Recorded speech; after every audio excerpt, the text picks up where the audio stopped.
Guys, ഇത് കുക്കിങ്ങിൻ്റെ സെറ്റിൻ്റെ part 2 ആണ്. അപ്പോൾ നമ്മൾ ഇത് അൺബോക്സ് ചെയ്തിട്ടുണ്ടായിരുന്നില്ലേ, അത് പാർട്ട് 1 ആയിരുന്നു. ഇത് പാർട്ട് 2 നമ്മുടെ മെയിൻ സംഭവം. നമുക്ക് അൺബോക്സ് ചെയ്തിട്ടുണ്ട്. ഇങ്ങനെയാണ് സാധനം വരും. ഇതിന് റെഡിനും ബാറ്ററിയും ആണ് കേട്ടോ. നമുക്ക് നോക്കാം. അതെനിക്ക് ഈ സ്റ്റവ് കിട്ടിയിട്ടുണ്ട്. ഇതിൽ ഓവനൊക്കെ ഉണ്ട് കേട്ടോ.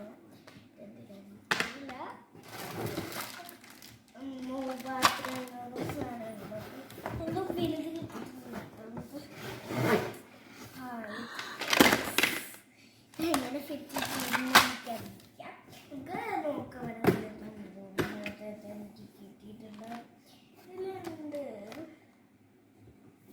ഇത് എടുക്കാനാണ് അവർ പറഞ്ഞിരിക്കുന്നത്. അപ്പൊ നമ്മളെടുത്തു. ഞാൻ ഫിക്സ് ചെയ്തിട്ട് കാണാം കേട്ടോ. എന്നിട്ട് ഞാൻ കളിക്കണ വീഡിയോ പാർട്ട് 3 ഉണ്ടാവും കേട്ടോ. അതുവരേക്കും ബൈ.